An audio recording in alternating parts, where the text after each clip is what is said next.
99 TV చర్చారచ debate స్వాగతం. నేను ముల్ల Srinivas. Telangana CM Revanth Reddy ఒక కాంగ్రెస్ పాలిత రాష్ట్రాల్లో కన్నా తెలంగాణ ముఖ్యమంత్రి ప్రతిరోజు 18 గంటలు పనిచేస్తున్నారు. అదే క్రమంలో 10 ఏళ్ల తర్వాత అధికారంలోకి వచ్చిన తర్వాత మరో 10 ఏళ్ళు నేనే అధికారంలో ఉంటా అన్న కాన్ఫిడెన్స్ వ్యక్తం చేస్తున్నారు. సో దీంట్లో ప్రతిరోజు 1-2 బహిరంగ సమావేశాలు, అదే క్రమంలో రేపో మాపో ఎన్నికలు ఉన్నట్లు ఆయన చేస్తున్న హడావుడి చూస్తుంటే నిజంగా ప్రతిపక్షాలకు మైండ్ బ్లోయింగ్ అవుతుంది అనడంలో ఎలాంటి సందేహం లేదు. ఎందుకంటే ఆయన ప్రతిరోజు 1-2 బహిరంగ వేదికలపై ప్రతిపక్షాలను ఒక రేంజ్లో విమర్శలు చేస్తున్నారు. ఆ విమర్శల నేపథ్యంలో ప్రతిపక్షాలు కూడా అదే స్థాయిలో విమర్శలు చేస్తున్నాయి. సో ఆయన మరి ఇంకో నెల రోజులకో తర్వాత 15 రోజులకో ఎన్నికలు ఉన్నాయి. సో అధికారంలోకి అంటే అసెంబ్లీ ఎన్నికలు జరగబోతున్నాయి. సో మరొకసారి అధికారంలోకి రావాలనే నిరంతర తపన పడుతున్నట్టు స్పష్టంగా కనిపిస్తుంది. అయితే ఆయన మాట్లాడుతున్న మాటల విషయంలో బీఆర్ఎస్ కావచ్చు, బీజేపీ కావచ్చు అదే స్థాయిలో విమర్శలు చేస్తున్నాయి. ఇక ఇదే అంశంలో మనం ఈరోజు చర్చలో చర్చ చేస్తున్నాము. ఈ చర్చలో మనతో పాల్గొంటున్నారు మరి బీజేపీ నాయకులు శంకరోళ్ళ రవికుమార్ స్టూడియోలో ఉన్నారు, నర్రా విజయ్ గారు సీనియర్ జర్నలిస్టు, అదే క్రమంలో డాక్టర్ తాటికాయల జయరాం రాజకీయ విశ్లేషకులు, డాక్టర్ శివకుమార్ లాల్ కాంగ్రెస్ పార్టీ నుంచి కూడా మరి జూమ్లో జాయిన్ కాబోతున్నారు. ముందుగా తాటికాయల జయరాం గారితో మాట్లాడదాం. మరి రాజకీయ విశ్లేషకులుగా తెలంగాణ సీఎం రేవంత్ రెడ్డి చేస్తున్న పర్యటనలు కావచ్చు, అదే క్రమంలో కామెంట్లు కావచ్చు, విమర్శలు కావచ్చు, సో ఓవరాల్గా రాష్ట్రం అభివృద్ధి కోసం ఆయన అయితే ప్రతిరోజు 18 గంటలు పనిచేయడం కావచ్చు, మరి ప్రతిపక్షాల విషయంలో మరి ఘాటుగా విమర్శలు చేయడం ఎట్లా చూస్తారు జయరాం గారు? శ్రీనివాస్ గారు, మీకు ప్యానల్లో ఉన్న మిత్రులకు 99 న్యూస్ ప్రేక్షకులకు నమస్కారాలు. ఒక విషయాన్ని మనం గమనించాలి, చెప్పుకోవడం వేరు, చేయటం వేరు. అంటే తమ ప్రోడక్ట్ గురించి పబ్లిసిటీ చేసుకునే ఏ కంపెనీలు కూడా మా ప్రోడక్ట్ లోపల చాలా గొప్పగా ఉందని చెప్తే తప్పితే మా ప్రోడక్ట్ లోపల ఏమీ లేదని ఎవరు పబ్లిసిటీ చేస్తారు.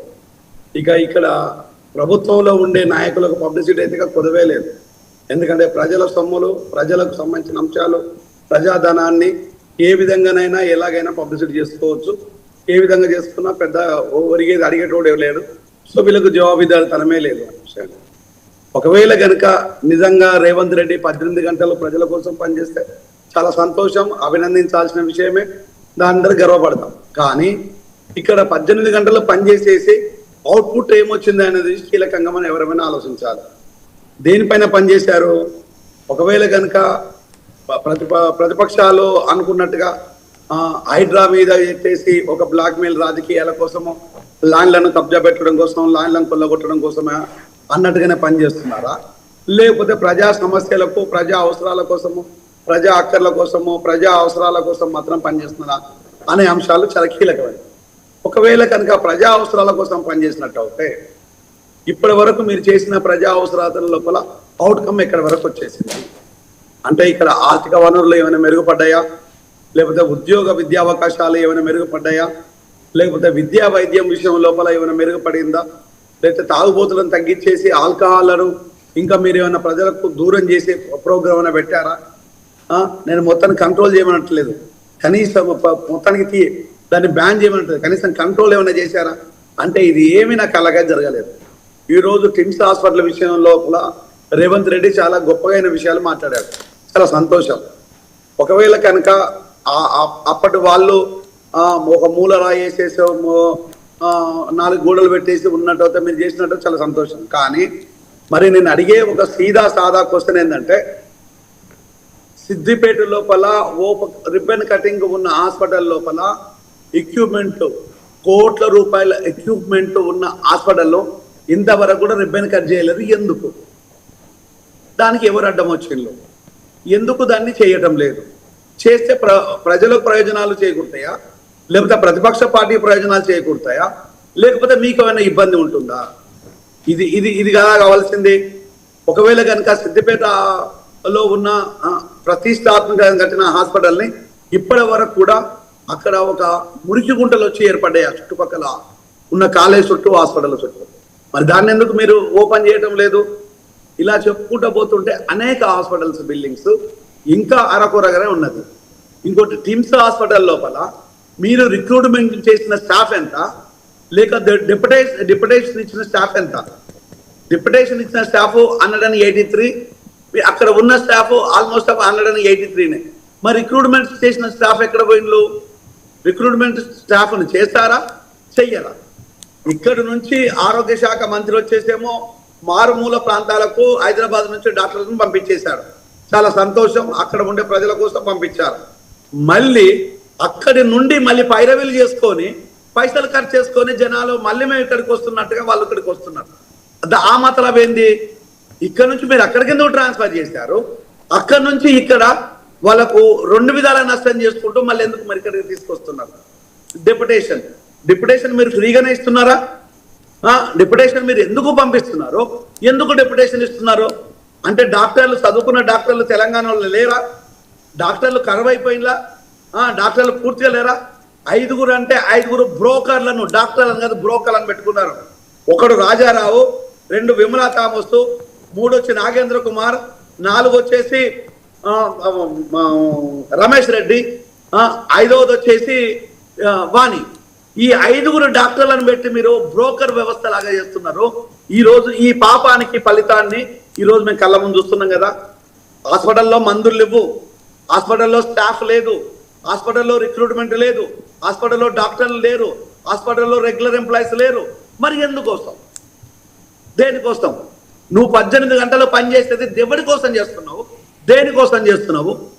ఈ ప్రతిపక్షం పార్టీ చెప్తున్నాడు భూముల కోసమేనా? ఈరోజు దేనికోసం చేస్తున్నావు నువ్వు?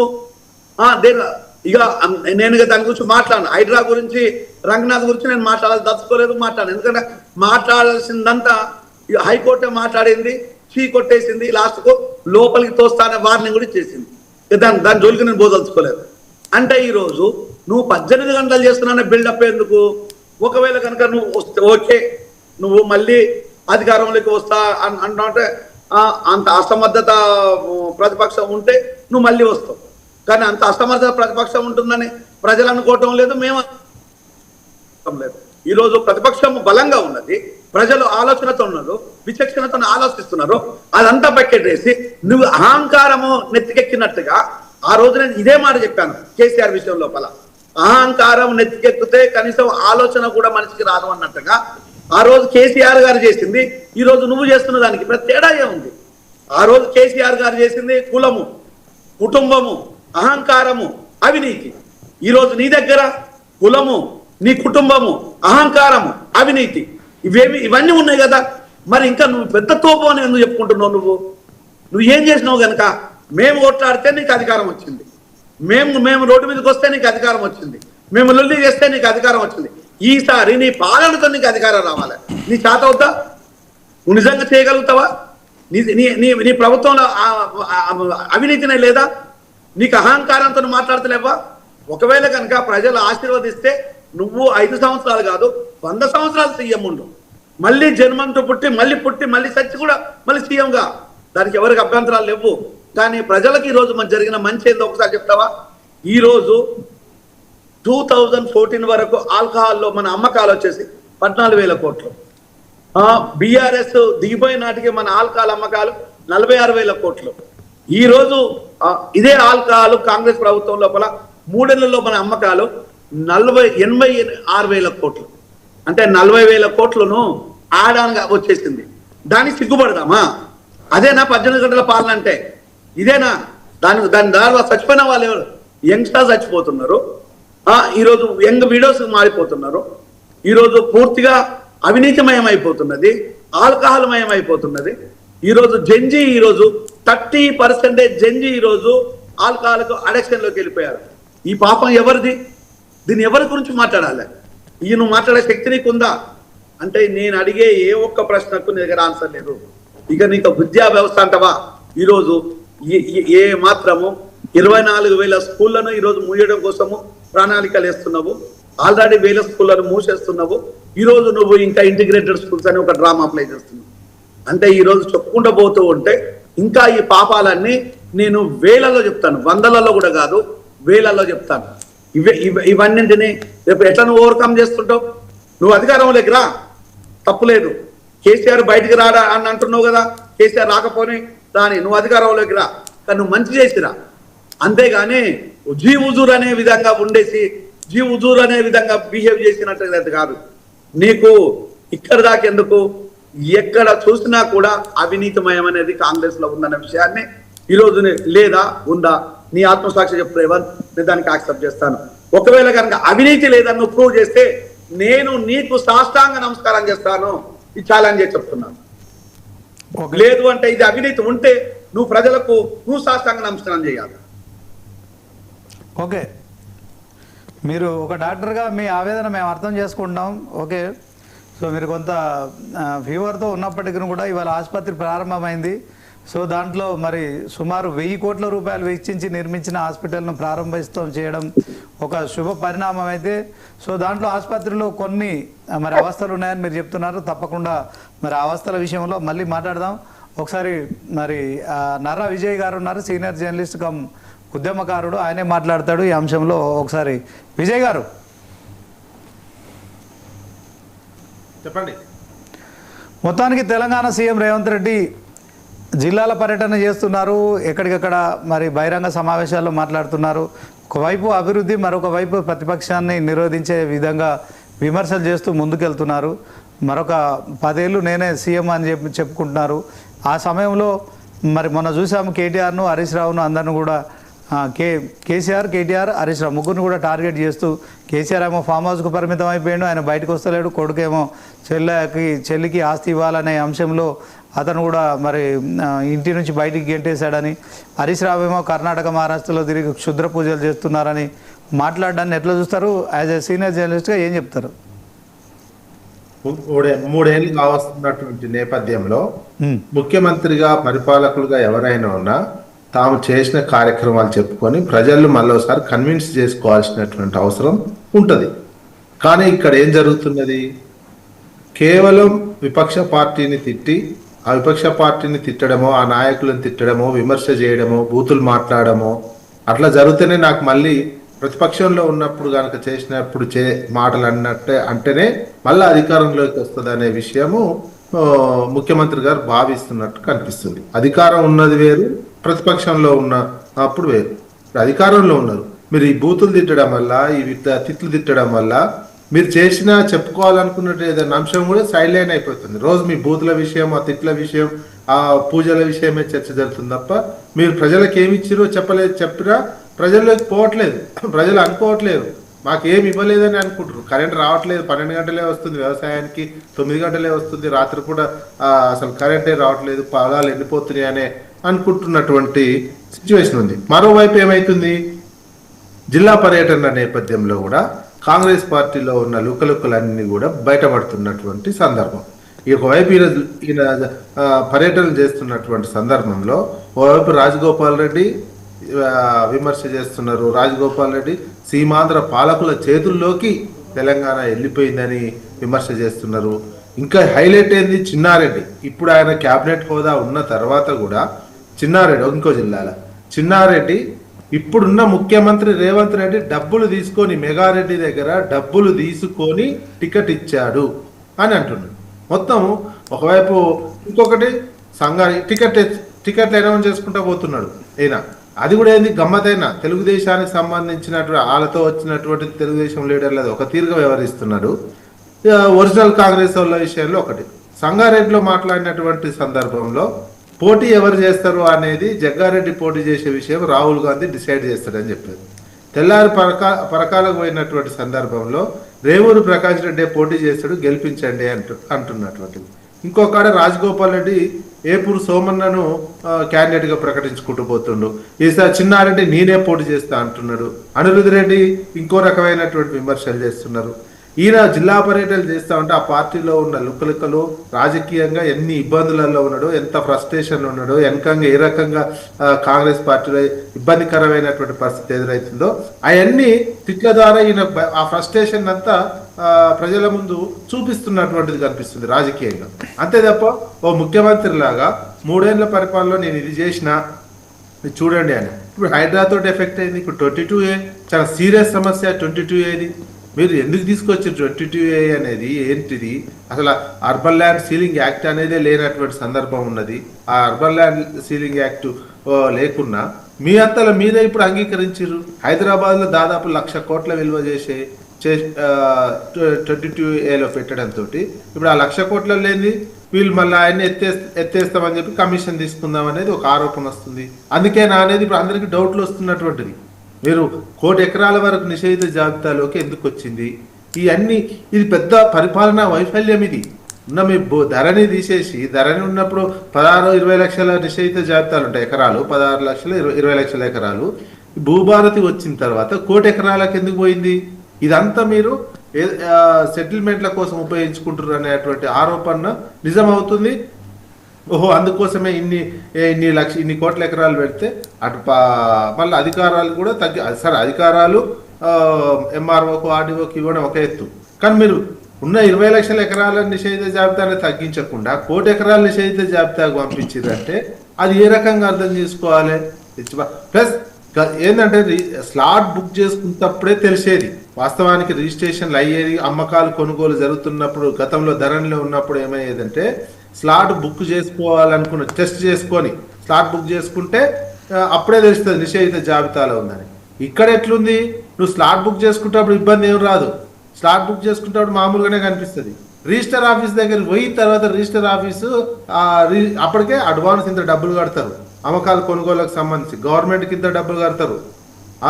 కట్టి రిజిస్టర్ ఆఫీస్ పోయినాక నీకు రిజిస్ట్రేషన్ కాదు, మిగతా అమౌంట్ అంతా చెల్లించే సమయంలో అంటే అప్పటికే కొంత పర్సెంట్ అంటే రిజిస్ట్రేషన్ కాదు నిషేధిత జాబితాలో ఉందంటే ఇక అప్పుడు కొనుగోలుదారుడు ఏం కావాలి, అమ్మకందారుడు ఏం కావాలి, పరేషాన్ ఉంటుంది, డబ్బులు పోయినట్టే అనే భయం ఉంటుంది. కొన్ని లక్షల కోట్ల వ్యవహారం ఉన్నటువంటి సందర్భంలో ఎంతోమంది మానసిక రకమైనటువంటి ఇబ్బందులు గురి చేస్తున్నటువంటి సిచ్యువేషన్ ఇది. పొడిచినట్టు దాదాపు రైతులను కావచ్చు, ఓనర్లను కావచ్చు దాదాపు చంపేస్తున్నారు. ఒక విషమిచ్చి చంపేయకుండా ఆస్తి హక్కునే ప్రశ్నార్థకంగా మారిపోయింది.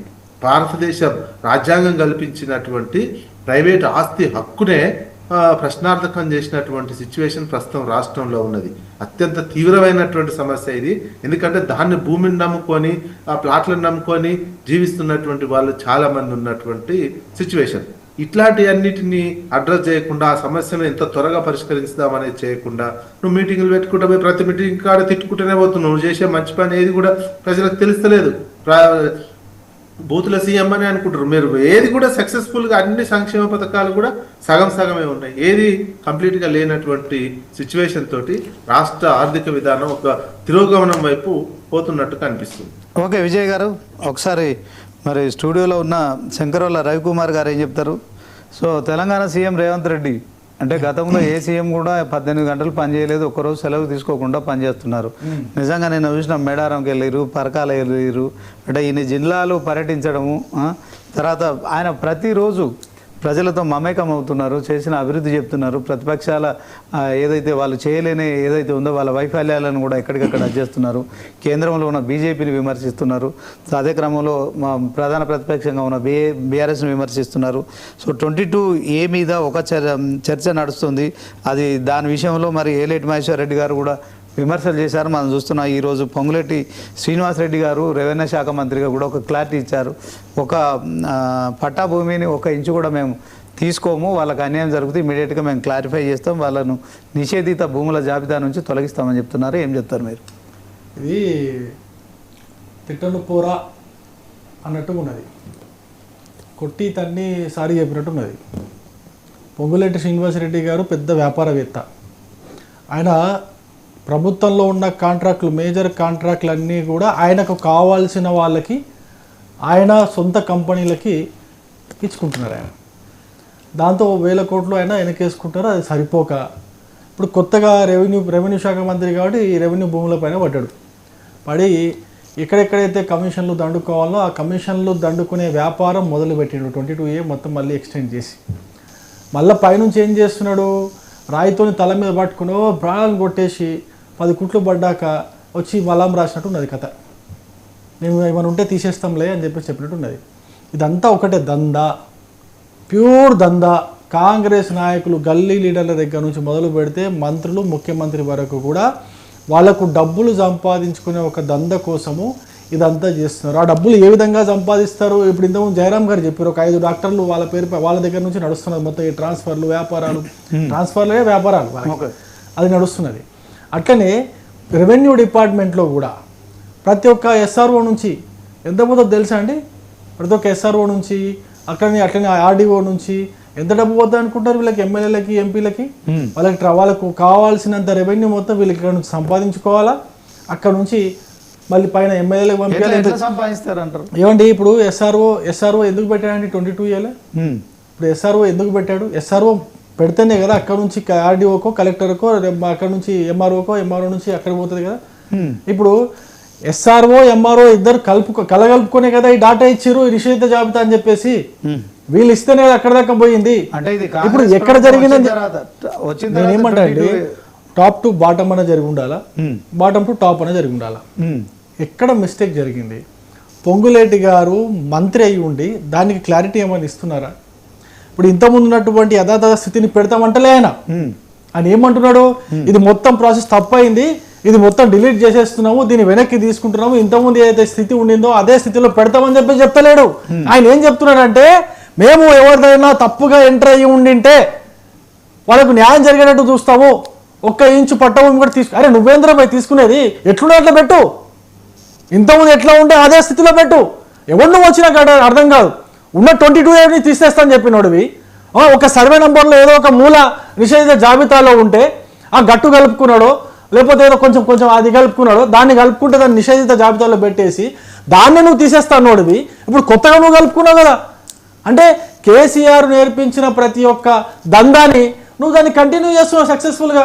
అక్కడ నుంచి వచ్చింది కదా, ఆ స్కూల్ నుంచి వచ్చింది కదా పొంగులేటి, ఇక వేరే స్కూల్ ఆయనకేం నేను నేర్చుకోలేదు కదా. ఇవన్నీ కూడా కాంగ్రెస్ నాయకులందరూ ముఖ్యమంత్రితో సహా సిగ్గు లేకుండా, లజ్జ లేకుండా ఏ విధంగా దోచుకోవాలో ప్రతి ఒక్క దారిని వెతుక్కుంటూ ఆ దారిలో సక్సెస్ఫుల్గా వీళ్ళు పోతున్నారు. ఇంతకు మించి ఏమీ లేదు. ఇంకొక విషయం కూడా చెబుతా, మంత్రులు ఈయన 18 గంటలు పనిచేస్తున్నారు, ముఖ్యమంత్రి మంత్రులు 18 గంటలు పనిచేస్తున్నారు. నేను ఒక చిన్న చూపిస్తానండి. 18 గంటలు పనిచేసి వీళ్ళు ఏం చేస్తున్నారు తెలుసా? ముఖ్యమంత్రి గారు 18 గంటలు పనిచేసి ఒక్క విద్యార్థికి కూడా ఈ సంవత్సరం విద్యా సంవత్సరం ఆరంభమైన తర్వాత ఒక్క విద్యార్థికి కూడా తన అకౌంట్లో ఫీజు రియంబర్స్మెంట్ డబ్బులు వేయలే. పాత బాకీ ఎట్లాగో వేయలే, కొత్త బాకీ కొత్తగా అయితే విద్యార్థులు అడ్మిషన్ తీసుకుంటున్నారో వాళ్ళకు కూడా ఫీజు రియంబర్స్మెంట్ వేయలే. ఉల్టా కోర్టు అయితే చెప్పిందో కోర్టు మీరు ముందు కట్టాల్సిందని చెప్పేసి దాన్ని ఓకే అని చెప్పేసి దాన్ని పెట్టుకుంటూ పోతున్నాడు. 18 గంటలు పనిచేసినటువంటి ముఖ్యమంత్రి రేవంత్ రెడ్డి గారు ఈ మా నారాయణపేట రోడ్డు చూడండి ఎంత దరిద్రంగా ఉన్నదో. ఈ రోడ్డు ఒక్కసారి మీరు ఇక్కడ వేయండి సార్, శ్రీనివాస్ గారు మీకు నేను పంపిస్తాను. కనీసము మంత్రి ఇలాకా మక్తల్ నుంచి మంత్రిగా ఉన్నటువంటి వాకిటి శ్రీహరి గారు మక్తల్ నియోజకవర్గ కేంద్రం నుంచి నారాయణపేట జిల్లా కేంద్రానికి వెళ్ళడానికి 30 కిలోమీటర్లు ఏదైతే దారి ఉంటుందో, రహదారి ఉంటుందో, ఆ రహదారి పరిస్థితి ఇంత దారుణంగా ఉంది. ఒకసారి చూడండి. ఇప్పటికే డిసెంబర్ 2025లో ఒకసారి ముఖ్యమంత్రి గారు వచ్చి శంకుస్థాపన చేశారు. దాని తర్వాత మళ్ళీ నిన్న మొన్న మంత్రులందరూ పోయి ఒక పైలాన్ని ఆవిష్కరణ చేశారు. ఇప్పటి వరకు పనులు స్టార్ట్ కాలే. జిల్లా కేంద్రం నుంచి నియోజకవర్గ కేంద్రం నుంచి జిల్లా కేంద్రానికి పోవాలంటే ఇది రోడ్డు పరిస్థితి. వీళ్ళు 18 గంటలు పనిచేసి 18 గంటలు నిద్ర లేక, తిండి నిద్ర లేక, ఆహారం లేక పనిచేస్తున్నటువంటి పరిస్థితి ఇది. ఇంకో విషయం కూడా చెప్తా, ఈ రోడ్డు పరిస్థితి ఈ విధంగా ఉంటే తెలంగాణ రాష్ట్రంలో ఏమండి ధరణి అంతకుముందు రైతులందరూ కూడా ఈ ధరణి వల్ల మాకు ఇబ్బంది అవుతుందని చెప్పేసి ధరణి అని చెప్పేసి 18 గంటలు పనిచేసినటువంటి ముఖ్యమంత్రి గారు ఒక కమిటీ ఏర్పాటు చేశారు. ఆ ధరణి కమిటీలో ఆయన ఎవరో భూమి సునీల్ అని చెప్పేసి ఇంకొక ఆయన ఎవరో ఆయన అని చెప్పేసి 2-3 పెట్టి ఒక కమిటీ ఏర్పాటు చేసిండు. ఆ కమిటీ ఇచ్చినటువంటి సిఫార్సులు ఇంతవరకు కూడా పూర్తిగా అమలు చేయకుండా కావాలని దాన్ని ఒత్తిపెట్టి ఆ యొక్క కమిటీ సిఫార్సులకు ఎక్కడ కూడా వాల్యూ లేకుండా చెత్తబుట్ట దాఖలు చేసి పడేసారు ఆ వాల్యూస్ అని. ఇంకొక కమిటీ కూడా వేసారు విద్య పైన. ఆయన ఎవరు ఆకునూరు మురళి అని చెప్పేసి ఆయనను విద్యా కమిటీకి ఒక చైర్మన్గా వేసి, ఒక కమిటీ వేసి, ఆ కమిటీకి ఆయన చైర్మన్గా వేసి ఆయన ఇచ్చినటువంటి సిఫార్సులన్నీ కూడా అమలు చేయకుండా ప్రైవేటు కాలేజీలకు, కళాశాల యజమానులకు మంచి జరిగేటట్టుగా 18 గంటలు పనిచేసి మరి ముఖ్యమంత్రి గారు వాళ్ళకి మంచి చేయాలనే ప్రయత్నం చేస్తున్నారు. ప్రజలకు మంచి చేయాలని కాదు, కళాశాల యజమానులకు. మళ్ళీ కళాశాల యజమానులందరూ ఎవరు ఉంటారు? వాళ్ళ నాయకులు ఉంటారు, రాజకీయ నాయకులు ఉంటారు. వాళ్ళ నాయకులు ఉంటారు. ఇలాంటి ముఖ్యమంత్రి గారు మీరు 18 గంటలు పనిచేసి చేస్తున్నటువంటి తెలంగాణ రాష్ట్రంలో ప్రజలని మీరు ఏ విధంగా పీడించుకొని తింటున్నారో ఒక్కసారి మీకు తెలియదా? తెలుసు, ఇవన్నీ తెలిసి కూడా మళ్ళీ 18 గంటలు పనిచేస్తాడు. ఎక్కడెక్కడ భూములు ఉన్నాయి, ఎక్కడెక్కడ మనకు లూప్ హోల్స్ ఉన్నాయి, ఎక్కడెక్కడ నుంచి డబ్బులు సంపాదించుకోవచ్చు, ఎక్కడెక్కడ నుంచి కమిషన్లు అధికారుల ద్వారా కావచ్చు, నాయకుల ద్వారా కావచ్చు, ప్రభుత్వానికి అందాల్లో వాటన్నిటిని గురించే చూస్తున్నారు. ఇంకొక సంవత్సరం 2 సంవత్సరాలకు ఇదే పని చేస్తారు. ఇంకొక సంవత్సరం 2 సంవత్సరాలకు ఇదే పని చేస్తారు. ఎలక్షన్కి 6 నెలల ముందు, 7 నెలల ముందు మళ్ళీ అన్ని పథకాలను అమలు చేస్తారు. లబ్ధిదారులకు అందరికీ పైసలు లేకుండా చేస్తారు. దాని తర్వాత ఏదో సామాజిక సేవ చేస్తున్నట్టు మళ్ళీ యాక్షన్లు చేస్తారు. ఫోజులు ఇచ్చుకుంటూ పోతారు. మళ్ళీ ఏడుస్తారు. ఎలక్షన్ రాగానే మళ్ళీ గెలిచే ప్రయత్నం చేస్తారు. తెలంగాణ ప్రజల్ని మొత్తానికి పిచ్చోళం చేసే ప్రయత్నం చేస్తున్నాడు రేవంత్ రెడ్డి. అంతకుముందు కేసీఆర్ అయితే చేసిండో అదే బాటలో రేవంత్ రెడ్డి వారసత్వంగా పుణికి పుచ్చుకొని అదే బాటలో సక్సెస్ఫుల్ గా నడుచుకుంటూ పోతున్నాడు.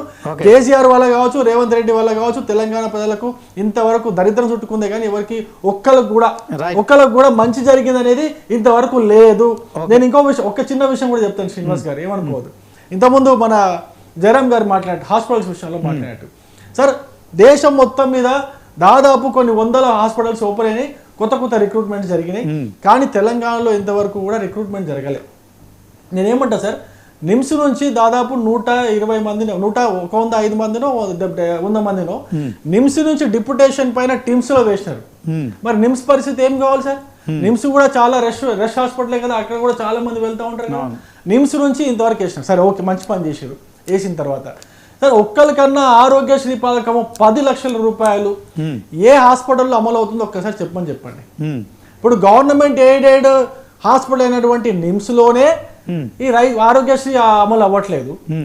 ఆరోగ్యశ్రీ వదిలేయండి, వీళ్ళు ఇస్తున్నటువంటి లెటర్లు ఇస్తారు కదా, ఎమ్మెల్యేలు, మంత్రులు, ముఖ్యమంత్రి సీఎం లెటర్ అని చెప్పి అంటారు కదా, లెటర్ ఆఫ్ క్రెడిట్ ఇస్తారు కదా, అది కూడా పనిచేస్తలేదు నిమ్స్లా. కనీసం బెడ్లు కూడా దొరుకుతారు. ఏం పాలన అండి ఇది? నాకు అర్థం కాదు. ఇది పాలన, తుగ్లక్ పాలన అంటారు దీన్ని. మళ్ళీ పెద్ద స్పీచ్లు ఇస్తున్నాడు ఆయన, వచ్చేసి ఏం మాట్లాడుతున్నాడు ఆ స్పీచ్. ప్రతిరోజు ఏదో ఒక మీటింగ్ పెట్టి ఏదో ప్రజల అంతా పైసలు ఇచ్చి పబ్లిక్ ని తీసుకొచ్చి కూర్చోబెట్టేసి ఏదో బలం చూపించుకోవాలని అనుకుంటున్నాడు. మీ యొక్క బలము తెలంగాణలో మీరు ప్రజలకు చూపేకండి. మీరు మీ యొక్క రాహుల్ గాంధీకి, సోనియా గాంధీకి చూపించుకోండి. కానీ తెలంగాణ ప్రజలు కోరుతున్నది ఒకటే. తెలంగాణ ప్రజలు కోరుతున్నది ధరణి కావచ్చు, భూభారతి కావచ్చు, ఫీజు రియంబర్స్మెంట్ కావచ్చు, ఆసుపత్రుల్లో ఆరోగ్యశ్రీ కావచ్చు, అదే విధంగా మీరు ఇస్తున్నటువంటి ఎల్ఓసి లెటర్లు కావచ్చు, వీటన్నిటిని కూడా వెంటనే అమలు చేయండి, పింఛన్లు చేయండి. వీటి కోసం తెలంగాణ ప్రజలు మీకు ఓటేసినారు. తెలంగాణ ప్రజలు మిమ్మల్ని ముఖ్యమంత్రికి ఎన్నుకున్నారు. వీటి కోసం పనిచేయండి. కానీ ఎంతసేపు కాంట్రాక్ట్లు, 22 ఏళ్ళు, అదేవిధంగా జిహెచ్ఎంసీలో మీరు చేస్తున్నటువంటి అక్రమాలు, ఓసీ పేరుతో మీటర్లు ఇవ్వకుండా, కరెంట్ ఇవ్వకుండా బిల్డర్లను ఇంట్లో కొత్తగా ఇల్లు కట్టుకున్న వాళ్ళని కూడా వాళ్ళు భావిస్తున్నారు. ఇంకొక చిన్న విషయం సార్, ఒక చిన్న విషయం, 1,00,000 ఇందిరం ఇల్లు అని చెప్పేసి నగరంలో ఉన్నటువంటి ప్రతి ఒక్క మెట్రో పిల్లర్ కి 1,00,000 ఇందిరం ఇల్లు అని చెప్పేసి వీళ్ళు ప్రచారం చేసుకుంటున్నారు సార్. 1,00,000 ఇందిరం ఇల్లు అంటారు. 1,00,000 ఇందిరం ఇల్లు 6 లక్షలు కట్టాలంట. 6 లక్షలు మేము ఇస్తే మీరేంది కట్టేది? నాకు అర్థం కాదు. 6 లక్షలు మేము ఇస్తే మీరేంది కట్టేది? మేము కట్టుకోలేమో, మాకు చేత కాదా? ఈయన ఇస్తున్నటువంటి భూమికి మళ్ళీ ఆయన జస్ట్ భూమి ఇచ్చి 6 లక్షల మందరు తీసుకొని కన్స్ట్రక్షన్ చేసి ఇస్తే దానికి ఇందిరం ఇల్లు అని పేరు ఎందుకు పెట్టాలి సార్? ఇందిరం ఇల్లు ఎందుకు పేరు పెట్టారో నాకు అర్థం కాదు. ఇంకొక చిన్న పాయింట్ కూడా చెప్తాను. స్మార్ట్ రేషన్ కార్డు ఇచ్చిండు. స్మార్ట్ రేషన్ కార్డు ఇచ్చి స్మార్ట్ రేషన్ కార్డులలో ఆయన మరి మోడీ గారి ఫోటో ఎందుకు పెట్టారు? స్మార్ట్ రేషన్ కార్డులో ఇస్తున్నది ముఖ్యంగా ఇస్తున్నది బియ్యమే కదా సార్. ఆ బియ్యానికి డబ్బులు మొత్తం సెంట్రల్ గవర్నమెంట్ నుంచి వస్తున్నాయి కదా. మరి సెంట్రల్ గవర్నమెంట్ నుంచి వస్తున్నప్పుడు మరి సెంట్రల్ గవర్నమెంట్ నుంచి 42 రూపాయలు ఇస్తున్నారు సార్. 42 అంటే దాదాపు 90% సెంట్రల్ గవర్నమెంట్ డబ్బులే. 92% సెంట్రల్ గవర్నమెంట్ డబ్బులే. అరే మోడీ గారి ఫోటో ఎందుకు పెట్టారు? సరే పోనీ ఒక పని చేయి, నీ ఫోటో ఎందుకు పెట్టిన? శివకుమార్ లాల్ గారు, శివకుమార్ గారు, హలో శివకుమార్ గారు, శివకుమార్, శివకుమార్ గారు, శివకుమార్ గారు మిమ్మల్ని పిలుస్తున్నాం. శివకుమార్ గారు వింటున్నారా? వింటున్నా చెప్పండి. ఏంటి పరిస్థితి? తెలంగాణ సీఎం రేవంత్ రెడ్డి నేను 18 గంటలు పనిచేస్తున్నా, ఒక్కరోజు సెలవు తీసుకుంటలేను అని చెప్పి నిజంగానే ఆయన రేపో మాపో ఎన్నికలు ఉన్నట్టే చేస్తున్న ప్రచారం చూస్తే ప్రతిపక్షాలు అవాక్ అవుతున్నాయి. కానీ మీ పార్టీలో సొంత నేతలే మరి అందరు కూడా మరి కోమటిరెడ్డి రాజగోపాల్ రెడ్డి అంటే ఏదో మంత్రి పదవి రావట్లేదు, ఆయనకు మరి ఏఐసీసీ నుంచి హామీ ఉంది కానీ తెలంగాణ ఎవరు కూడా తనని పట్టించుకోవట్లేదు, మంత్రి పదవి రాలేదని అక్కస్తో మాట్లాడుతున్నాడు అనుకోవచ్చు. సో మొన్న జీవన్ రెడ్డి, ఇప్పుడు చిన్నారెడ్డి ఏమంటే మరో జీవన్ రెడ్డి లాగా మారుతా అంటున్నాడు. ఆయన కూడా ఒక గౌరవప్రదమైన క్యాబినెట్ హోదా పదవి ఇచ్చారు. కాంగ్రెస్లో అసలు ఏం జరుగుతుంది? తెలంగాణ సీఎం రేవంత్ రెడ్డి ఏమో నేను 10 ఏళ్ళు ముఖ్యమంత్రిగా ఉంటా, ప్రజలు నన్ను ఆశీర్వదిస్తారని ఆయన ఎక్స్పెక్టేషన్స్, ఆయన కాన్ఫిడెన్స్ కనిపిస్తుంది. కానీ కాంగ్రెస్ పార్టీలో లుకలుకలు బయటపడుతున్నాయి. అదే క్రమంలో ప్రతిపక్షాలు చేస్తున్న విమర్శలు కూడా వింటున్నారు కదా. 22A అనేది ఒక సీరియస్ సమస్య. అది ఎందుకు ఇప్పుడు ఉత్పన్నమైంది? దీని మీద 1,00,000 కోట్ల ఆస్తులు మరి దాంట్లో ఆ జాబితాలోకి, నిషేధిత జాబితాలోకి ఎందుకు చేర్చారు? ఏం చెప్తారు చెప్పండి. ముందుగా 1990 ప్రేక్షకులకు మీకు ప్యానల్ నమస్కారం. ఒకటి, కాంగ్రెస్ పార్టీలో కొంచెం ఫ్రీడమ్ ఎక్కువ, అది మీకు తెలుసు, ప్యానల్ ఉన్న వారికి కూడా తెలుసు. రెండోది, రాజగోపాల్ రెడ్డిది ఆల్రెడీ నేను చెప్పకముందే మీరే చెప్పేసారు. జీవన్ రెడ్డి విషయంకి వస్తే అక్కడ నిజంగా కూడా as a Congress party senior Congress party leader, spokes person ఏమని అనుకోండి, నేను కూడా జీవన్ రెడ్డి గారి విషయంలో నేను కూడా అప్పటికి పార్టీలో మాట్లాడడం జరిగింది. మనం ఆ జీవన్ రెడ్డి గారు జరిగిన డిబేట్లలో కూడా మాట్లాడడం జరిగింది. ఎందుకంటే అక్కడ పక్క పార్టీలకి వచ్చిన వాళ్ళది ఆధిపత్య పోరవుతుంది, సొంత పార్టీలు ఉన్న వాళ్ళకి లేదు అనేది జీవన్ రెడ్డి గారు అప్పుడు చెప్పింది. దానికి మనం ఎవరైనా కాంగ్రెస్ పార్టీ ఒరిజినల్ గా కాంగ్రెస్ లో రాజగోపాల్ రెడ్డి అదే మాటలు, అది రాజగోపాల్ రెడ్డి కూడా అదే కామెంట్ చేశారు. పోనీ చిన్నారెడ్డి లాంటి వాళ్ళు అవినీతి జరుగుతోంది అని చెప్పి తెలంగాణ సీఎంను డైరెక్ట్గా టార్గెట్ చేయడం. అయితే రాజగోపాల్ రెడ్డికి ఇక్కడ జీవన్ రెడ్డికి కొంచెం తేడా ఉంది శ్రీనివాస్ గారు. ఎందుకంటే జీవన్ రెడ్డి పార్టీలో ఉన్నాడు, ఆయన ఎవరు గెలవనప్పుడు కూడా ఎమ్మెల్సీగా గెలిచిండు, ఆయనకు ఒక రికార్డు ఉంది. దాని విషయంలో I agree with Jeevan Reddy. But Rajagopal Reddy గర్వాపసిలా మళ్ళీ వాపసు వచ్చిండు కాబట్టి ఆయనకు ఆల్రెడీ కాంగ్రెస్ పార్టీ, కోమటిరెడ్డి వెంకటరెడ్డి గారు మేము తిరిగినప్పుడు వాళ్ళ తమ్ముడు తర్వాత వచ్చిండు. ఏదైతే సుధీర్ కుమార్ కూడా కాంగ్రెస్ నేత ఇప్పుడు చిన్నారెడ్డి లిస్ట్ లో చేరిపోయింది. శివకుమార్ కూడా ఇప్పటితోటే జీవన్ రెడ్డి సమర్థించేసి దేనికి. అయితే ఇప్పుడు ఆ విషయానికి వస్తే ఆయన ఏం దాచుకోడండి విజయ్ కుమార్ గారు, ఆయన ఏం దాచుకోడు. చిన్నారెడ్డి కామెంట్స్ ఎట్లా చూస్తారు? విజయ్ కుమార్ కి కూడా తెలుసు, అటు రవికుమార్ కు తెలుసు, ఇటు డాక్టర్ సాబ్ కి కూడా తెలుసు ఎవరు ఏంది ఏం చేస్తున్నారు అనేది. ఎందుకంటే మనం ఒక 5-6 సంవత్సరాల నుంచి వాళ్ళు విశ్లేషణ చేస్తున్నారు, మేము పార్టీ తరఫుకి మా డిఫెండ్ మేము చేస్తున్నాం కాబట్టి ఎవ్రీబడి నోస్ దట్. శివకుమార్ గారు మీ పార్టీలో ప్రజాస్వామ్యం ఎక్కువే ఉంది, కాదనట్లేదు. కానీ అనారోగ్యమైన పరిస్థితి, ఈ అనారోగ్యానికి చికిత్స ఎట్లా చేస్తారు? ఒకరు కాదు, ఇద్దరు కాదు, వేళ్ల మీద లెక్క పెట్టే మంది. రాజగోపాల్ రెడ్డి శివకుమార్ కంటే జూనియర్లు, మీకంటే జూనియర్లు. సరే జీవన్ రెడ్డి మీ సమాన స్థాయి కావచ్చు. సరే ఆయన ఎన్నికల్లో పోటీ చేసి గెలిచారు, మంత్రి అయ్యారు, ఎమ్మెల్సీ అయ్యారు, ఎమ్మెల్యే అయ్యారు, ఇదంతా ఓకే. కానీ వాట్ అబౌట్ దీంట్లో వీళ్ళు చేస్తున్న ఆరోపణలు, అది కూడా ఒకరు రేవంత్ రెడ్డిని టార్గెట్ చేస్తున్నారు, ఇంకోళ్ళని టార్గెట్ చేస్తున్నారు. మొత్తం ప్రభుత్వంలో అవినీతి జరుగుతుంది. 22Aలో ఇప్పుడు ఇది మీరు హైదరాబాద్లో ఎన్ని కంప్లైంట్స్ వస్తున్నాయో, మేము దీని మీద స్పెషల్ డ్రైవ్ చేస్తున్నాం, మాకు ఎన్నో కంప్లైంట్స్ వస్తున్నాయి. ఇవన్నిటిని తట్టుకొని మీరు ఎట్లా నిలబడతారు? రేవంత్ రెడ్డి అంత కాన్ఫిడెంట్గా చెప్తున్నాడు, మరి 2034 వరకు నేనే సీఎంగా ఉంటా అని చెప్పడం. సో నిజంగా కాంగ్రెస్లో ఏం జరుగుతోంది? ఈ అసంతృప్తుల కారణం ఏంటి చెప్పండి స్ట్రేట్ అవే. అయితే ఒకటి శ్రీనివాస్ గారు, ఇప్పుడు మీరు అడిగిన ప్రశ్నలకన్నిటికీ నేను జవాబు చెప్తా. ఎందుకంటే కాంగ్రెస్ పార్టీలో ఫ్రీడమ్ ఎక్కువతో పాటు రెండోది ఏమంటే ఇప్పుడు కొంచెం రాజకీయం, ఎప్పుడైతే 14 నుంచి రాజకీయం ఎట్లా మారిపోయిందంటే జిస్కీ లాంటి ఉస్కీ బైన్స్ అన్నట్టు అయిపోయింది. దానికి ఎవడో గాడ్ ఫాదర్ ఉండాలా, ఎన్ని సంవత్సరాలు ఉన్నా. ఇప్పుడు రవి గారికి తెలుసు, సీనియర్ ఉన్నాడు శివకుమార్ గారు అని చెప్తుండు, కానీ ఏం చేస్తాం, గాడ్ ఫాదర్ అన్న ఉండాలా, లేకపోతే డబ్బులు అని ఉండాలా. ఇప్పుడు గాడ్ ఫాదర్ ని గతంలో ఉండే, అటు పీజీఆర్ అనుకున్నా, రాజశేఖర రెడ్డి అనుకున్నా, ఇంకొక లీడర్ అనుకున్నా, కానీ ఆ ప్రస్తుతానికి వాళ్ళిద్దరు లేరు, ఇంకో లీడర్ పక్క పార్టీలకు పోయింది కాబట్టి అక్కడ ప్రస్తుతానికి మనకు ఉన్న ర్యాపో లేదు. ఇప్పుడు ప్రస్తుతానికి కాంగ్రెస్ పార్టీలో ఏదైతే ఫ్రీడమ్ ఉన్నదాన్ని కొంతమంది దుర్వినియోగం చేసిండ్రు, కొంతమంది దాన్ని ఆసరాగా తీసుకొని కూడా వేరే రకంగా పోయిండ్రు. ఇప్పుడు కానీ హైకమాండ్ ఎవరినైతే మీనాక్షి నటరాజన్ గారిని నియమించిండ్రో అప్పటి నుంచి ఆల్రెడీ కొన్ని ఇబ్బందులను అంతా కూడా ఎప్పటికప్పుడు హైకమాండ్ చేతుల్లో. ఎప్పటికప్పుడు శివకుమార్ గారు ఈ రోజు చిన్నారెడ్డి గారి స్టేట్మెంట్ చూడండి. ఆయన మరి ఉడుకు రక్తం ఉన్నోడు కాదు, యువ నాయకుడు కాదు, ఆయన కూడా మీరు క్యాబినెట్ హోదా పదవి ఇచ్చారు. అయినప్పటికీ కూడా ఆయన కూడా డైరెక్ట్ సీఎం రేవంత్ రెడ్డిని టార్గెట్ చేయడము, దాంట్లో డబ్బులు తీసుకుంటున్నారా అని చెప్పడం ఎట్లా చూస్తారు? కాంగ్రెస్ పార్టీ ఇట్లా ముందుకెళ్తా ఉంటే ప్రజలు దీన్ని ఎట్లా తీసుకోవాలి, ఏం చెప్తారు? అయితే చిన్నారెడ్డి గారి విషయంలో ఆయనకు ఆల్రెడీ కేబినెట్ హోదా ఇవ్వడం జరిగింది.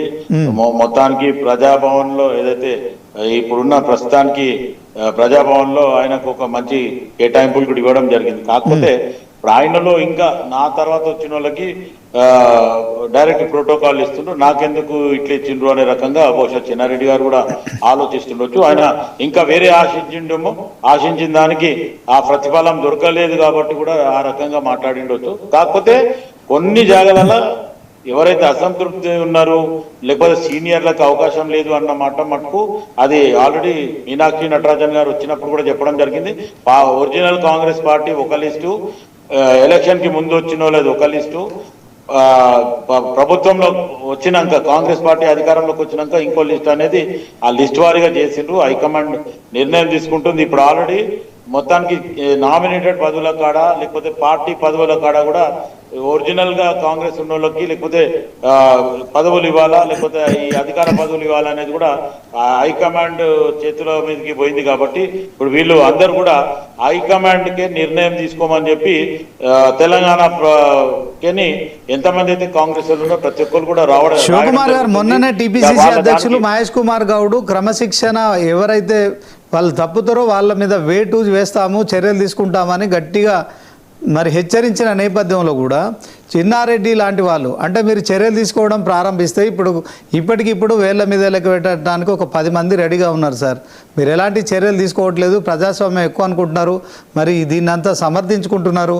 రేపు పొద్దున ప్రజలు కదా జవాబుదారులు, వీళ్ళంతా న్యాయ నిర్ణేతలు, ప్రజలు కదా మీరు జవాబుదారులు. దానికి అంటే అదే భయపడకుండానే మీరు ఇట్లా మాట్లాడుతున్నారా? దీన్ని ఎలా అర్థం చేసుకోవాలి, ఏం చెప్తారు? ఇప్పుడు ప్రజలకే నిజంగా కూడా అందరు కూడా ఇప్పుడు వీళ్ళు అధికారంలోకి వచ్చిన గత పార్టీలు కానీ ఇప్పుడు కేంద్రంలో ఉన్న పార్టీ కానీ అందరూ కూడా ప్రజలకి మేము సర్వీస్ చేస్తున్నాము, మేము సర్వెంట్లము అనే రకంగా చెప్తున్నారు. కానీ ఏ పార్టీ ఎవరు కూడా ఈవెన్ కేంద్రంలో అట్లనే ఉంది, రాష్ట్రంలో గతంలో జరిగిన పార్టీ అట్లనే ఉంది, ఇప్పుడు కూడా ఆ రకంగానే ఉంది. కాబట్టి ఇప్పుడు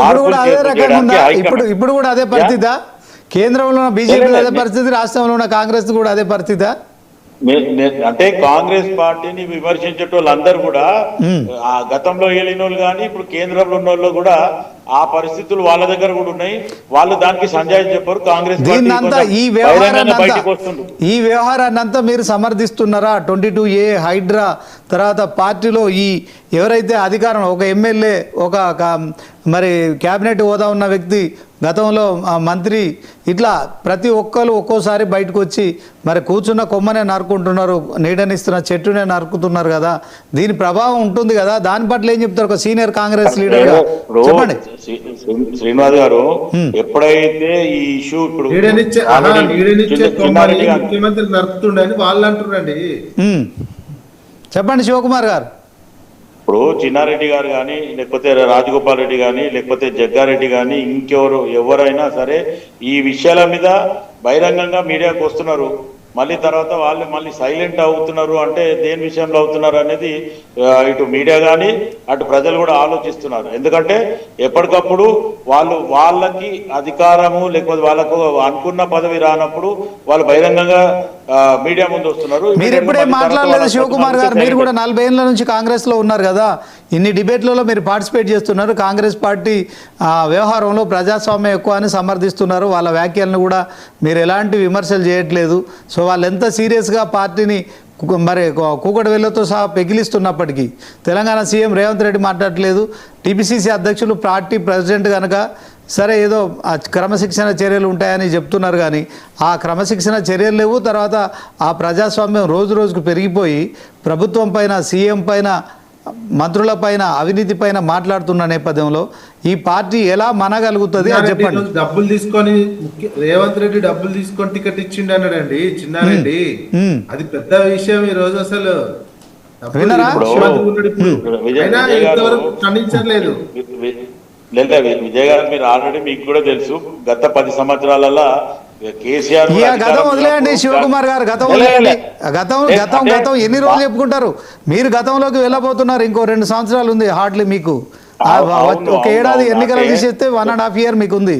జయరామ్ గారు, జయరామ్ గారు 9.5 సంవత్సరాలు ఏలిన వాళ్ళని, ఈ 3 సంవత్సరాలు ఏలిన వాళ్ళని ఇమీడియట్ గా ఒక్క దగ్గర ఈక్వల్ గా చేయొద్దనే రకంగానే విజయ్ కుమార్ గారికి నేను చెప్పడం.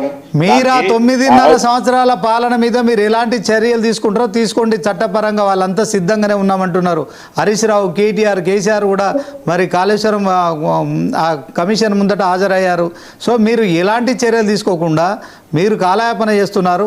ఒకసారి మీరు అలాగే ఉండండి, జయరామ్ గారితో మాట్లాడదాం. జయరామ్ గారు, ఈ విద్యా వైద్యం గురించి కాసేపు పక్కన పెట్టండి. ప్రస్తుతం తెలంగాణ సీఎం రేవంత్ రెడ్డి ఆ కాయ కష్టం ఏదో చేస్తున్నారు, పార్టీని అన్ని విధాలుగా కాపాడుతున్నారు. సరే, మంత్రులు ఆయన బాటలో నడుస్తున్నారా, ఎమ్మెల్యేలు ఆయన బాటలో నడుస్తున్నారా, మరి అధికార పదవులు అనుభవిస్తున్న వాళ్ళు ఆయన సమర్థిస్తున్నారా అనేది ఆ సందేహం కూడా కలిగేటట్లు కూడా చేస్తున్న వ్యాఖ్యల మూలంగా కాంగ్రెస్ పార్టీ పాలన మార్పు కోసం తెలంగాణ ప్రజలు గెలిపించిన క్రమంలో ఇప్పుడు జరుగుతున్న పాలన సీఎం రేవంత్ రెడ్డి ఒక్కడే కష్టపడితే సరిపోతుందా? గతంలో కేసీఆర్ కూడా అందరూ ఎమ్మెల్యేలు, సో అదంతా కూడా కేసీఆర్ పరువు ప్రతిష్టలకు సంబంధించిన సమస్య అనుకున్నట్టున్నారు. ఎక్కడి వాళ్ళు అక్కడ ఆయన ఏదైతే ఆయన బొమ్మ పెట్టుకొని గెలుద్దాం అనుకున్నారు, కానీ ప్రజలు చాలా తెలివి కలవాలి. రేపు పొద్దున జరగబోయే ఎన్నికలు ఎలా ఉండబోతున్నాయి, ఇప్పుడు జరుగుతున్న పాలన ఎలా ఉంది, అసలు రాజకీయ సినారియో ఎలా మారబోతుంది? బీజేపీ వాళ్ళు అంటున్నారు ఖచ్చితంగా మరి ఈ 2 ప్రభుత్వాల మీద ప్రజల వ్యతిరేకత పెరుగుతుంది, మేమే అధికారంలోకి వస్తా అంటున్నారు. మీరేం చెప్తారండి? ఒకటి ఏంటంటే పెద్ద జోక్ ఏంటంటే సీఎం రేవంత్ రెడ్డి కాయ కష్టం చేస్తున్నాడు అంటే నిజంగా కాయ కష్టం చేసే వాళ్ళని మాత్రం అవమానించినట్టే. సీఎం రేవంత్ రెడ్డి కాయ కష్టం చేయడం అంటే ఢిల్లీ పోవడం కాదు, లేదనుకుంటే ఇక్కడ గల్లీలలో తిరగడం కాదు, ఫ్లైట్లలో తిరగడం కాదు, ఇక్కడ బూతులు తిట్టడం కాదు. కాయ కష్టం చేసే వాళ్ళు కాయ కష్టం అంటే ఇది కాదు. ఇక కాయ కష్టం సీఎం చేస్తుండే ఓన్లీ భూముల గురించి, ఆ భూములలో చాలా కష్టపడుతున్నాడు, ఏం చేయాలా ఏంటిదనే విషయాన్ని. కానీ ఆయన కష్టానికి తగ్గ ఫలితం తగ్గదో రానున్న ఎలక్షన్లో ప్రజలు చెప్తుంటారు. ఇంకా ఆ విషయాలను కొంచెం పక్కన పెట్టేస్తే రేవంత్ రెడ్డి ఇప్పటికైనా తనకు అర్థం కావాల్సింది ఏంటంటే, ఆ రోజు నువ్వు ఏం విమర్శించావు బీఆర్ఎస్ పార్టీని, ఇప్పుడు నువ్వు ఏం చేస్తున్నావు, ఇది నిన్ను నువ్వు ప్రశ్నించుకోవాలి. ఆ రోజు నువ్వు విమర్శించిన దాని లోపల నువ్వు ఫాలో అవుతున్న ఇప్పటి దాంట్ లోపల ఏమైనా తేడా ఉన్నదా లేదా, లేకపోతే దాన్నే మక్కిగా నువ్వు కాపీ కొడుతున్నావా? ఎందుకు అంటే రాజకీయ నాయకులకు ఒక ఫినాన్షియల్ క్రైమ్ అనేది అది క్రైమ్ లాగా కనిపించడం లేదు. ఇది బాధాకరమైన విషయం. ఎందుకంటే పెద్ద పెద్ద కోర్టుల దగ్గరికి పోవచ్చు, లాయర్లను పెట్టుకోవచ్చు, గంటలకు కోట్ల రూపాయలు వాదించుకున్న లాయర్లను పెట్టుకోవచ్చు, సో అక్కడి నుంచి బయటికి రావచ్చు. కాబట్టి ఎంత దాన్నైనా మనం తినేయచ్చు, ఏదైనా తినేయచ్చు, ఏమైనా సంపాదించుకోవచ్చు. కాదుకూడదు అనుకుంటే 90 రోజులు జైల్లో ఉండొచ్చు. దీనికి వెల్ ప్రిపేర్ అయిపోయిన రాజకీయ నాయకులు. సో ఇదే ప్రిపరేషను రేపు ప్రజలవుతే మీరెక్కడ ఉంటారు? రేపు మీ ఆస్తులను కొల్లగొట్టడం లోపల మీరు దోసుకున్నదంతా మా సొమ్మే కదా, మేము కూడా దోసుకుంటామని ప్రజలు కనుక వచ్చినట్టు అయితే మీరు ఎక్కడ ఉంటారు? ప్రజలకు ఎందుకు ఇలాంటి ఆలోచన మీరు కల్పిస్తున్నారు? ఈరోజు రాజకీయాల లోపల ఉన్న వ్యక్తులు ఎవరైనా కూడా నిరుపేద అయినోడు ఎవడైనా ఉన్నాడా? ఒక్కరిని చూపించండి. నేను రాజకీయాలలో పోయి ఈరోజు నిరుపేద అయినా ఇక మనోడు చెప్పమంటే నరేంద్ర మోడీ పేరు చెప్తాడేమో.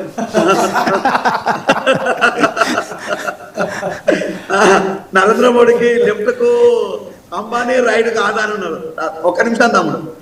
సో దెన్ అంటే ఈరోజు రాజకీయాలలో ఉండే నిరుపేదలైన వాళ్ళు, నిరుపేదలను చేయడానికి రాజకీయాలలో ఉన్న వాళ్ళని మాత్రం నేను తలంతకల మందిని చూపిస్తాను. అంటే ఈరోజు ఎవరి కోసం మీరు ఇంత డ్రామా చేసేది? దేనికోసం? మీరు చేస్తున్న పనులలో ఏది కూడా ప్రజాక్షేమం లేదు, సంక్షేమం లేదు. ఈ రోజు మీ క్షేమము, మీ సంక్షేమము, మీరు బీఆర్ఎస్ పార్టీ అధికారంలో ఉన్నప్పుడు దోపిడంటూ జరిగితే ఆ నలుగురు పేరు చెప్పారు. ఇక ఆ నలుగురు పేర్లు ఏం చెప్పాల్సిన పని లేదు. ఇప్పుడు ఆ నలుగురు కాస్త ఎన్టీఆర్ సినిమా అవుతుంటది, ఆలీబాబా చాలీ స్టోర్ అని. ఇప్పుడు ఆ సినిమా పేరు చెప్తున్నారండి. ఎందుకంటే మనోడికి ప్రియమైన నటుడు కాబట్టి ఎన్టీఆర్. ఎక్కడ పోయినా ఎన్టీఆర్ జపం చేస్తుంటాడు, ఎన్టీఆర్ పాట పాడుతుంటాడు కాబట్టి ఈ మధ్యలో ఎన్టీఆర్ సినిమా పేరు కూడా చెప్తున్నారు కాంగ్రెస్ వాళ్ళు. అరే ఆ నలుగురు కాకపోయి మా దగ్గర ఉన్నది ఆలీబాబా చాలీ చోరు ఉన్నారు అని చెప్తున్నారు. ఆలీబాబా 40 దొంగలు అనే సినిమా ఒకటి ఉంటుంది, జయలలిత గారు ఎన్టీ రామారావు గారు ఉండే సినిమా. ఇప్పుడు ఆ సినిమా పేరు చెప్తున్నారు. అంటే ఈరోజు నలుగురు నుంచి 40 మందికి ప్రమోషన్ ఇవ్వగలిగిండు, చాలా సంతోషం. ఈరోజు భూములన్నింటికి రేఖలు వచ్చి వెళ్ళిపోతున్నాయి, మరీ సంతోషం. ఈరోజు అమ్ముకోవడానికి భూములు ఉన్నాయి, తిరగడానికి ఫ్లైట్లు ఉన్నాయి, చెప్పడానికి స్పీకర్లు ఉన్నాయి, మొత్తుకోవడానికి టీవీ ఛానళ్ళు ఉన్నాయి, రాయడానికి పేపర్లు ఉన్నాయి, బూతులు తిట్టడానికి నోరు ఉన్నది. ఇదేనా ఇక ప్రగతి అంటే? అంటే దీని ప్రగతి అన్నామా? అంటే గత ప్రభుత్వానికి ఈ ప్రభుత్వానికి ఏం తేడా ఉంది?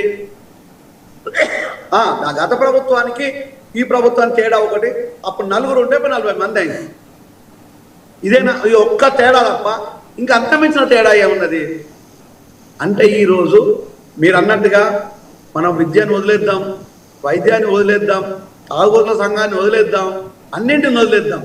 కానీ ఈరోజు రాజకీయ నాయకుల అవతారంలో ఉండేసి రాజకీయ నాయకులు దోపిడీ చేస్తూ ఉంటే, రాజకీయ నాయకులు దోసుకుంటూ ఉంటే ఇక ప్రజలకు తిండి పెట్టేది ఎవడు? ప్రజలకు ఎంప్లాయ్మెంట్ ఇచ్చేవాడు వాడెవడు? ప్రజలకు ఈరోజు మనం ఏ నీతులు చెప్పుదాం? కేసీఆర్ గారిని ఉదయం లేతే రాత్రి దాకా వెళ్తే ప్రజలకు కడుపులో నిండుతుందా? ఎంప్లాయ్మెంట్ వస్తుందా?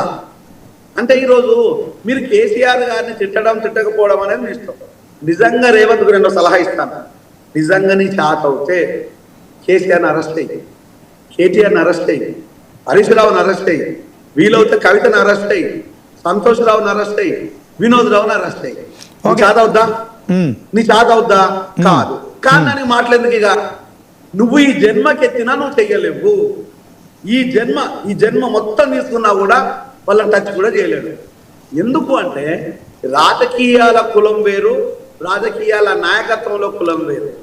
ఈరోజు నువ్వు వాళ్ళని జైల్లో పెడితే రేపు నిన్ను పెడతావు. ఇది మళ్ళీ ఎక్కడ మొదలవుతుంది అంటే తమిళనాడు పాలిటిక్స్. మ్యూచువల్ అండర్స్టాండింగ్ నడుస్తుందంటారా? మ్యూచువల్ అండర్స్టాండింగ్ పొలిటీషియన్స్ మధ్య అదొక కులం సెపరేట్ గా ఉందా? అదొక కులం ఉందా? మీరు వద్దన్నా నేను ఒక మాట చెప్తాను. ఈ రోజు రేవంత్ కు దమ్ము ధైర్యం ఉంటే సిద్దిపేట హాస్పిటల్ ఓపెన్ చేయండి. అందులో ఎంత బూజు ఉందో, ఎంత ఇన్స్ట్రుమెంట్స్, కోట్ల రూపాయల ఇన్స్ట్రుమెంట్స్ రస్తు పట్టిపోతున్నాయో అవి ఎందుకు మీరు దాన్ని ఓపెన్ చేయటం లేదు? అలాగే ఉండండి. శివకుమార్ గారితో మాట్లాడదాం. శివకుమార్ గారు, ఏం సార్ మీరు కొంచెం డల్ గా ఉన్నారు, ఏమైంది? మీరు మాట్లాడలేదు. మీ మీద ఇన్ని రకాల ఆరోపణలు చేస్తున్నప్పటికీ అధికారంలో ఉన్న మీరు ప్రతిదాన్ని ఖండించాలి. మీరేంటి నిద్రావస్థలో ఉన్నట్టున్నారు? మీ పార్టీ అట్లనే ఉంది, మీరు అట్లనే ఉంటారా?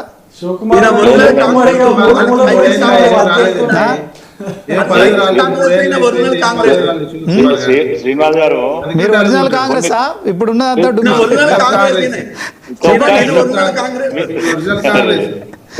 శ్రీనివాస్ గారు, కొన్ని సందర్భాలలో కొన్ని అబద్ధాలు మాట్లాడతారు. ఇప్పుడు ఒక్క నిమిషం నా మాట వినండి. జయరామ్ గారు చెప్పిన దాంట్లో నేను కూడా ఒకటి యాడ్ చేస్తాను. భరత్ అనే నేను సినిమాలో ఆడ డైలాగ్ కొడతారు కూడా, ఆ రకంగా రాజకీయ నాయకులు అయిపోయినరు. 14 నుంచి ఇప్పటిదాకా ఆలోచిస్తే మటుకు మేము వచ్చినప్పుడు మీరు చూసుకోండి, మంత్రులు అధికారులు ముఖ్యమంత్రి అందరు కూడా అదే స్టైల్ అయినరు. కష్టపడటానికి ఎవరికి కూడా ఏ పార్టీలో అవకాశాలు లేవు. నేను ఓపెన్ గా చెప్తున్నా. రవికుమార్ కూడా, శంకరోల రవికుమార్ కూడా ఇన్ని రోజుల నుంచి పార్టీలు ఉండు కానీ ఆయన కూడా 5-6 ఏళ్ల నుంచి ఖాళీ డిబేట్లలో మనం మాట్లాడమే తప్ప. జయరామ్ గారు ఓపెన్ గా నేను అలా మాట్లాడము. ఇప్పుడు మన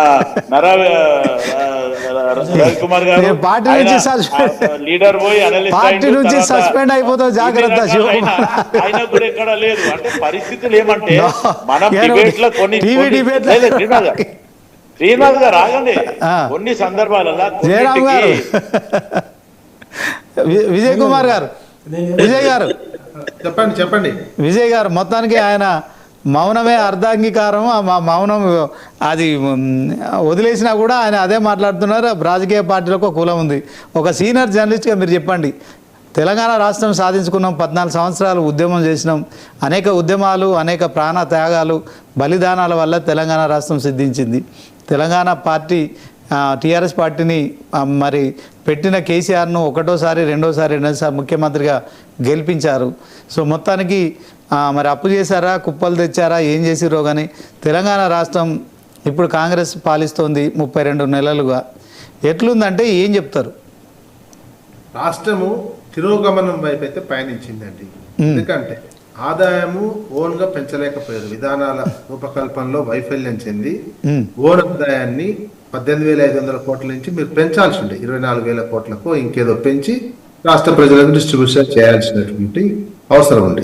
అంటే ప్రతిరోజు విజయ్ గారు, ప్రతిరోజు కేటీఆర్, హరీష్ రావు, మాజీ మంత్రులు అందరూ కూడా క్షేత్రస్థాయిలో ప్రతిపక్షం పాత్ర పోషిస్తున్నారు, ప్రభుత్వంపై విమర్శలు చేస్తున్నారు, మంచి చెడులు ఎత్తు చూపుతున్నారు. సో దాంట్లో ప్రధాన ప్రతిపక్షంగా బీఆర్ఎస్ పార్టీ పాత్ర బాగానే పోషిస్తుంది. కానీ రేవంత్ రెడ్డి ప్రతిసారి బీఆర్ఎస్నే టార్గెట్ చేస్తున్నారు. ఎందుకని? ఆయన మాటల వెనుక మైండ్ గేమ్ ఏమైనా ఉందా? ఏం చెప్తారు? మైండ్ గేమ్ అనేది ప్రధానమైనటువంటి ప్రతిపక్షంగా ఉన్నటువంటి పార్టీ బీఆర్ఎస్. మళ్ళీ రేపు ఎలక్షన్ లో కొట్లాడేది కూడా కాంగ్రెస్ తోటి, కాంగ్రెస్ ఫైట్ చేసేది కూడా బీఆర్ఎస్ తోటి చేయాల్సి వస్తుంది. ఆ నేపథ్యంలో బీఆర్ఎస్ పార్టీని నిరంతరం అంటున్నారు తప్ప ప్లస్ ఈయనకు ఉన్నటువంటి ఆ పార్టీని ఇంకా జనంలో ఉన్నారు. కేసీఆర్ అంటే జనంలో ఉన్నారు, అందుకే నిరంతరం కేసీఆర్ నే తిడుతుంటాడు. వ్యక్తిగతమైనటువంటి విమర్శలే చేస్తున్నారు. జనంలో ఉండి జనం సపోర్ట్ ఉన్నటువంటి వాళ్ళనే నాతోటి పోటీ ఎవరు అనేది ఉన్నటువంటి సందర్భం వచ్చినప్పుడు మాత్రమే వాళ్ళని కాన్సన్ట్రేషన్ చేస్తారు. అధికార పార్టీ కాంగ్రెస్ పార్టీ, ముఖ్యమంత్రి నిరంతరం ఆయన గతంలో అధికారంలో ఉన్నటువంటి బీఆర్ఎస్ పార్టీ, మళ్ళీ రేపు ఎలక్షన్లు వస్తే కొట్లాడుతున్నటువంటి వీళ్ళ ప్రధానమైనటువంటి రాష్ట్ర రాజకీయ నాయకత్వంలో కూడా కనిపిస్తుంది ఎవరు? ఇతర రాజకీయ పార్టీల్లో, బీజేపీలో కానీ, కాంగ్రెస్ లో కానీ, బీఆర్ఎస్ లో కానీ చూసినట్లయితే ఉద్యమ పార్టీగా గుర్తింపు పొందినటువంటి పార్టీ బీఆర్ఎస్ లో ఆ నాయకులే కనిపిస్తున్నారు. తెలంగాణ సమాజానికి కావచ్చు, ఇతర పార్టీల రాజకీయ నాయకులకు కావచ్చు, ఎవరు చూసినా ఈ 10 మందే కనిపిస్తున్నారు. ఏ పార్టీలో చూసినా అందులో కీలకంగా బీఆర్ఎస్. విజయ్ గారు, తిరోగమనం అన్నారు కదా, మీరు తిరోగమనం అని అన్నారు కదా, ఇది తెలంగాణ రాష్ట్రం సిద్ధించిన తర్వాతనే కదా, అప్పటి నుంచే కదా మనం కేవలం అంటే అప్పుడు మిగిలి బడ్జెట్ ఉండి కేవలం 50,000 కోట్ల అప్పులు ఉన్న రాష్ట్రం ఇప్పుడు సుమారు 10 లక్షల కోట్ల అప్పులు పైగానే అవి ఉంటాయి కదా. ఇది మనం అభివృద్ధి అనుకుంటామా, తిరోగమనం అనుకుంటామా? ఏం చెప్తారు? అప్పు ఉంటేనే సరైనటువంటిది, కానీ అప్పు ఏ రకంగా ఖర్చు పెట్టిరు అనేది కావాలి. ప్రొడక్టివిటీ మనకి 50,000 కోట్లు, అప్పుడు 90,000 కోట్ల అప్పు, 50,000 కోట్లు కాదు 90,000 కోట్ల అప్పుతోటి వచ్చినటువంటి రాష్ట్రము. అప్పుడు జిఎస్డిపి 4,4.5 లక్షల కోట్లు, ఇప్పుడు జిఎస్డిపి 16 లక్షల కోట్లకు పోయింది. నీకు పంట 2014 ముందు ప్రొడక్షన్ ఎంత, మన వ్యవసాయ ప్రొడక్షన్, ఇప్పుడు ఎంత ప్రొడక్షన్, ఎట్లా పెరిగింది ఇదంతా? ఆ ఉన్నటువంటి ప్రభుత్వం గతంలో ఉమ్మడి ఆంధ్రప్రదేశ్ లో 60 ఏళ్ళు కొట్టుకొని వచ్చినా తెలంగాణలో అంత ప్రొడక్షన్ రాలే. ఇప్పుడు ఆంధ్రప్రదేశ్ కు ధీటుగా పోటీ అయిపోయినాం, మనం దాటిపోయినాం ప్రొడక్షన్, వ్యవసాయ ప్రొడక్షన్. ఎందుకు? కేవలం వర్షం పడితేనే అవుతుందా? వర్షం అంటే 60-70 సంవత్సరాల నుంచి ఉమ్మడి ఆంధ్రప్రదేశ్ లో తెలంగాణలో వర్షాలు పడకనే ఉన్నాయా?